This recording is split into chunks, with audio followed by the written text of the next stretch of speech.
God will not turn away from doing you good. He will keep on doing good. He doesn't do good to His children sometimes and bad to them other times. He keeps on doing good and He never will stop doing good for 10,000 ages of ages. When things are going bad, that does not mean God has stopped doing good. It means He is shifting things around to get them in place for more good if you will go on loving Him.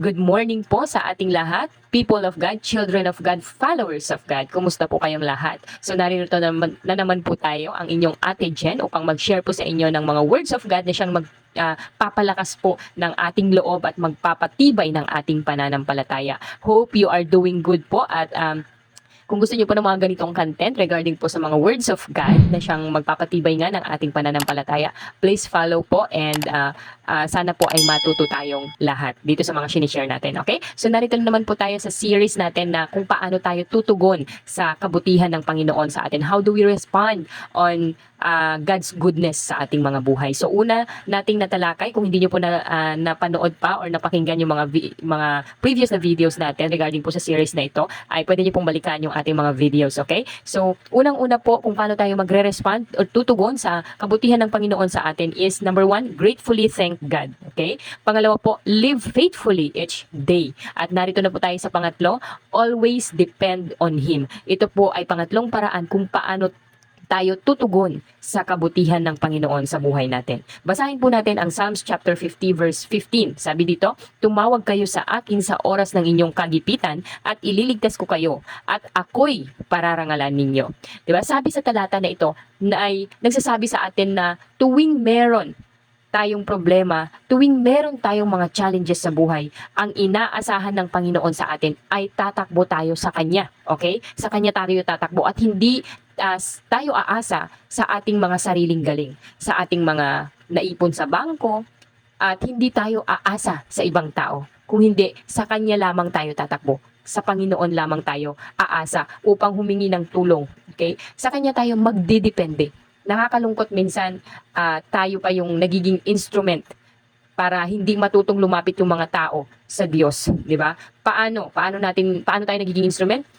Minsan tayo ay nangungunsinte sa ating mga kapwa, 'di ba? Pag may lumalapit sa atin na humihingi ng tulong, binibigyan natin siya binibigyan ng tulong kahit wala siyang ginagawa para magsikap sa buhay at wala din siyang ginagawa para hanapin ang Panginoon.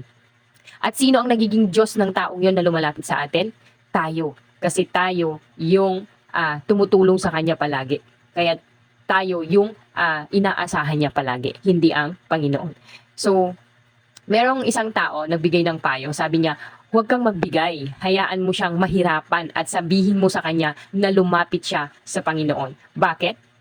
Bakit ginawa to ng taong yon? Kasi kung talagang magbabalik loob ang tao na yon sa Diyos at hihingi siya ng tulong, ay hindi siya tatanggihan ng Panginoon. Bakit? Yun kasi yung puso ng Diyos. Gustong-gusto ng Panginoon natin na tayo ay umaasa sa Kanya at hindi sa atin aasa yung ibang tao. Okay? Kaya nga mga kapatid, simulan natin manalangin at humingi sa Diyos para sa iyong or sa ating mga pangangailangan. Okay?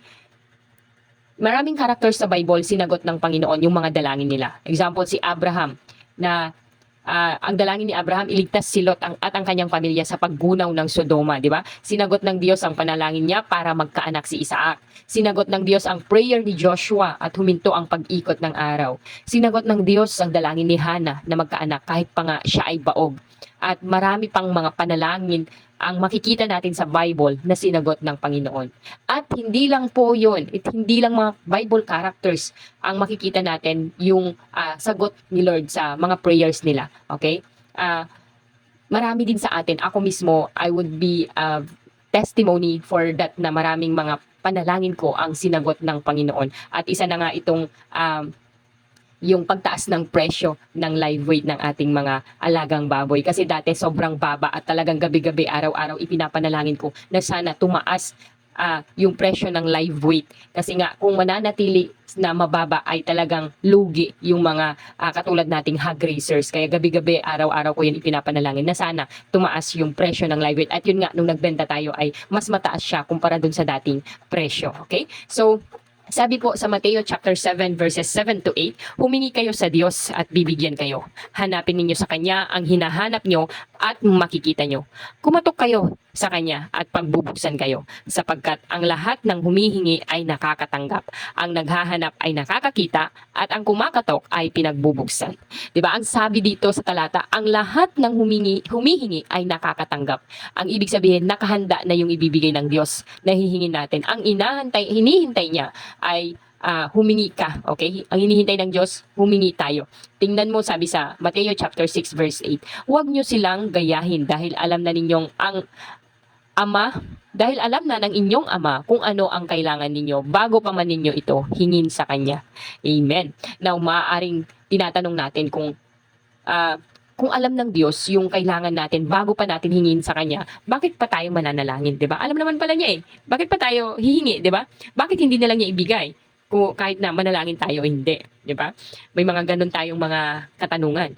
Alam po ba natin na kailangan nating tumawag sa Kanya dahil una, sabi sa talata, ililigtas niya tayo. Ang ibig sabihin ay umaasa tayo sa Kanya. Kung hindi tayo tatawag sa Kanya, ay parang sinasabi natin sa Kanya na kaya ko ang sarili ko, 'di ba?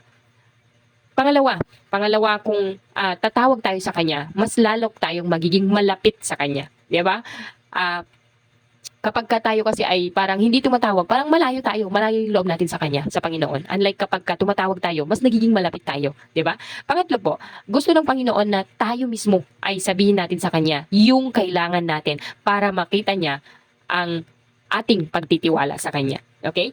So, yun po yung mga reasons bakit hindi binibigay ng Panginoon kahit alam niya na yung kailangan natin. Kaya mga kapatid, gawin nating habit, okay? Maging kaugalian nawa natin yung manalangin at humingi sa Diyos personally ng ating mga kailangan.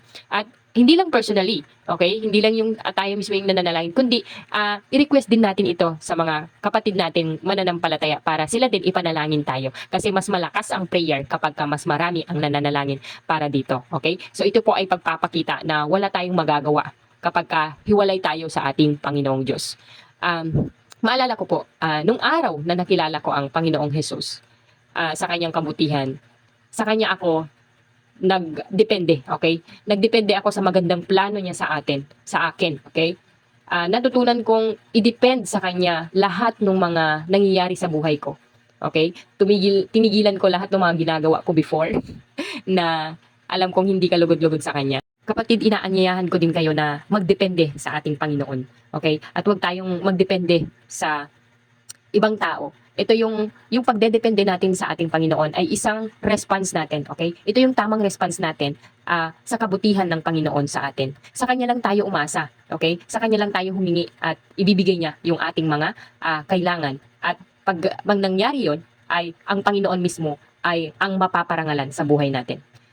Meron akong kahilingan sa inyo mga kapatid, okay? Gusto kong hilingin sa inyo na maaari nyo bang akong samahan sa journey na ito. Ano yon? Gawa tayo ng ating prayer journal. Wala pa kasi akong ganito, okay? Gawa tayo ng ating prayer journal, any notebook na pwede nating sulatan. Isulat natin dito yung lahat ng ating mga prayer request. At kapag naisulat na natin, kapag may mga nasagot na, isulat din natin doon, okay? Hatiin natin yung notebook sa gitna, okay? Sa kaliwa, ilagay natin yung mga prayers natin. Sa kanan, ilagay natin yung date kung kailan nasagot yung prayers natin at kung paano ito sinagot ng Panginoon. Gawin natin ito upang makita natin kung paano ka-faithful ang Panginoon sa atin. Tuwing magka-quiet time tayo or mananalangin tayo, buksan natin yung prayer journal natin. Yung mga prayer na hindi pa nasagot, ay ipanalangin natin ulit sa Panginoon. At yung mga sinagot naman na ay ipagpasalamat natin ulit sa Kanya. Naniniwala po ako mga kapatid na habang gagawin natin to, habang ginagawa natin ito, ay lalakas ang ating pananampalataya sa Diyos. At pag dumating yung bagyo sa ating buhay, buksan natin itong prayer journal natin. At dito tingnan natin kung gaano katapat ang Panginoon sa atin. Okay? Muli po, kung kayo po ay sasama sa journey ko na to, please message me po directly nang sa ganun ay alam ko na mayroong mga nakikinig sa akin regarding po sa pag-share natin ng mga to, okay? At sama-sama po natin gawin ang ating prayer journal. Maraming salamat po sa inyong lahat at hopefully po ay nabibless kayo sa ating mga sinishare at ang Panginoon po ay napararangalan sa buhay nating lahat. Pagpalain po tayong lahat. Don't forget to share, like, and subscribe po. Thank you so much and God bless everyone.